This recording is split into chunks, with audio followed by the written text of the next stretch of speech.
everyone, welcome to Roshni Food and Life. എന്തൊക്കെയുണ്ട് വിശേഷങ്ങളൊക്കെ സുഖമായിട്ടിരിക്കുന്നത് എല്ലാവരും. അപ്പോൾ ഇവിടെയും ഞങ്ങൾ സുഖമായിട്ടിരിക്കുന്നത്, കുഴപ്പമൊന്നുമില്ല, ഹാപ്പിയാണ്.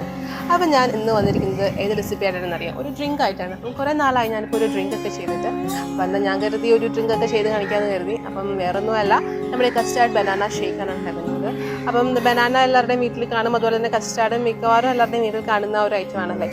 അപ്പം നമുക്കിത് വെച്ചിട്ട് ഒരു കിഡിലനായിട്ടൊരു ഷേക്ക് ഉണ്ടാക്കി എടുക്കാൻ പറ്റും. അപ്പോൾ എല്ലാവർക്കും ഇഷ്ടപ്പെടും. കുറച്ച് ഐസ്ക്രീമിൻ്റെ ഒരു ഫ്ലേവറൊക്കെ നമുക്കിതിനകത്ത് കിട്ടും. അപ്പോൾ വാനില ഫ്ലേവർ ഒക്കെ ആകുമ്പം കുറച്ച് ഐസ്ക്രീമിൻ്റെ ടേസ്റ്റൊക്കെ വരും. അപ്പോൾ എല്ലാവർക്കും ഇഷ്ടപ്പെടുന്ന ഒരു ഡ്രിങ്കാണിത്. അപ്പം നമുക്ക് എങ്ങനെയാണ് നമ്മുടെ റെസിപ്പി ചെയ്യുന്നത് നോക്കാം.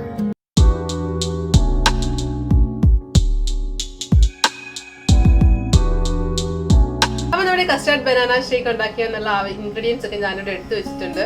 അപ്പം ഒരുപാട് ഇൻഗ്രീഡിയൻസ് ഒന്നും ഇല്ല. കസ്റ്റാർഡ് പൗഡർ ഉണ്ട്. അപ്പം കസ്റ്റാർഡ് പൗഡറും പാലും നമ്മുടെ പഴം എന്ന് വെച്ച് കഴിഞ്ഞാൽ നമ്മുടെ ഞാലിപ്പൂവൻ പഴമല്ല, എന്നാൽ അതുപോലൊക്കെ തന്നെ ഇരിക്കുന്നൊരു പഴമാണ്. നമുക്കിവിടെ കിട്ടുന്ന ചെറുപഴമാണ് കേട്ടോ ഇത്. പിന്നെ പഞ്ചസാര, ഇത്രയും മാത്രം ഇൻഗ്രീഡിയൻസേ ഉള്ളൂ നമുക്ക് കസ്റ്റാർഡ് ബനാന ഷേക്ക് ഉണ്ടാക്കാനായിട്ട്. അപ്പോൾ നമുക്കിത് എങ്ങനെയാണ് ഉണ്ടാക്കുന്നത് നോക്കാം. പക്ഷെ നമുക്ക് ആദ്യം തന്നെ നമ്മുടെ കസ്റ്റാർഡ് ഒന്ന് പ്രിപ്പയർ ചെയ്തെടുക്കാം. അതിനായിട്ട് നമ്മൾ എടുത്തു വെച്ചിരിക്കുന്നത് നമ്മുടെ പാല്, ഞാനിപ്പോൾ 1 കപ്പ് പാല് ചേർക്കുന്നുണ്ട്. ഇപ്പം നമ്മൾ ഫ്ലെയിം ഓൺ ചെയ്തിട്ടില്ല, അതിനു മുമ്പ് തന്നെ എല്ലാം മിക്സ് ചെയ്തതിന് ശേഷമാണ് നമ്മൾ ഫ്ലെയിം ഓൺ ചെയ്യുന്നത്.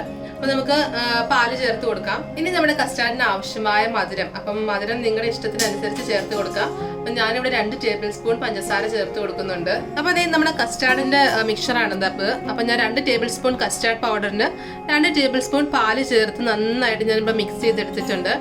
അപ്പം ഇങ്ങനെ ചെയ്യുന്നതിന്റെ ഉപയോഗം എന്ന് വെച്ച് കഴിഞ്ഞാൽ നമുക്ക് കസ്റ്റാർഡ് ഉണ്ടാക്കുന്ന സമയത്ത് കട്ട പിടിക്കാതിരിക്കാൻ ഹെൽപ്പ് ചെയ്യും. അപ്പോൾ അല്ലാതെ നമ്മൾ ഡയറക്റ്റ് പൊടി ചേർക്കുവാണെങ്കിൽ കട്ട പിടിക്കാനുള്ള സാധ്യതയുണ്ട്. അപ്പം ഞാനിങ്ങനെ 2 ടേബിൾ സ്പൂൺ കസ്റ്റാർഡിന് 2 ടേബിൾ സ്പൂൺ പാല് ചേർത്തൊന്ന് മിക്സ് ചെയ്തിട്ടുണ്ട്. അപ്പം നിങ്ങളുടെ ക്വാണ്ടിറ്റി അനുസരിച്ച് നിങ്ങൾക്ക് കൂട്ടുകയും കുറയ്ക്കുകയൊക്കെ ചെയ്യാം കേട്ടോ. അപ്പം നമുക്ക് ഇതുകൂടെ നമ്മുടെ പാലിലേക്ക് ആഡ് ചെയ്ത് കൊടുക്കാം. ഇനി നമ്മുടെ ഫ്ലെയിം ഒന്ന് ഓൺ ചെയ്ത് കൊടുക്കാം നമുക്ക്. എന്നിട്ട് നന്നായിട്ട് മിക്സ് ചെയ്ത് കൊടുത്തോണ്ടേ ഇരിക്കണം.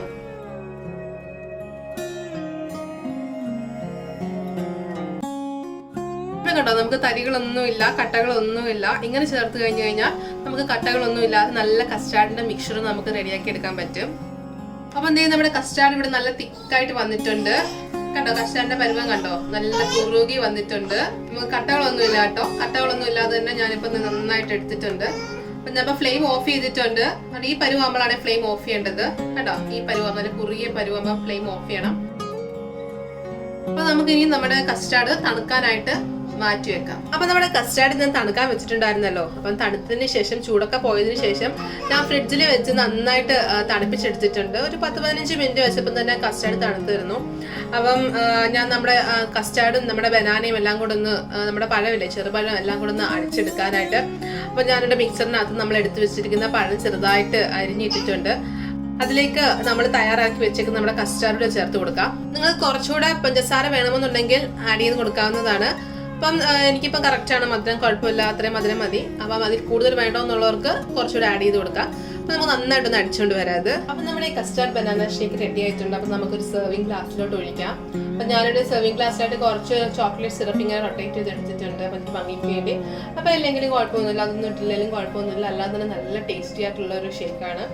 അപ്പം ഞാൻ ഗ്ലാസ്സിലൊക്കെ ഒഴിച്ച് സെറ്റ് ആക്കിയിട്ടുണ്ട്. അപ്പം എല്ലാവരും ട്രൈ ചെയ്ത് നോക്കണം. നല്ല അടിപൊളി ഷേക്കാണ്. അപ്പം എല്ലാവർക്കും ഇഷ്ടപ്പെടുന്ന ഒരു ഷേക്കാണ് കേട്ടോ. കുട്ടികൾക്കും വലിയവർക്കും എല്ലാവർക്കും ഇഷ്ടപ്പെടുന്ന ഒരു ഷേക്കാണ്. അപ്പം സാധാരണ മിൽക്ക് ഷേക്ക്, നമ്മുടെ ബനാന ഷേക്ക് കുടിച്ച് മടുത്തവർ ഒന്ന് ഒരു വെറൈറ്റിക്ക് ഒന്ന് ട്രൈ ചെയ്ത് നോക്കുക. കസ്റ്റാർഡ് ബനാന ഷേക്ക് എല്ലാവർക്കും തീർച്ചയായിട്ടും ഇഷ്ടപ്പെടും. നിങ്ങൾ ഉണ്ടാക്കി നോക്കിയിട്ട് നിങ്ങളുടെ അഭിപ്രായങ്ങളൊക്കെ കമന്റ് ബോക്സിൽ ഇടണം. അപ്പം വീഡിയോ ഇഷ്ടപ്പെട്ടാൽ ലൈക്ക് ചെയ്യണം, ഷെയർ ചെയ്ത് കൊടുക്കണം. അപ്പൊ ആരെങ്കിലുമൊക്കെ ചാനൽ ആദ്യമായിട്ട് കാണുന്നവരാണെങ്കിൽ ഒന്ന് സബ്സ്ക്രൈബ് ചെയ്തേക്കണേ. അപ്പൊ ബൈ, ടേക്ക് കെയർ. രുചിയുടെ വർണ്ണങ്ങൾ നിങ്ങളുടെ മനസ്സ് നിറയ്ക്കട്ടെ. സ്നേഹത്തോടെ റോഷ്നീസ് ഫുഡ് ആൻഡ് ലൈഫ്.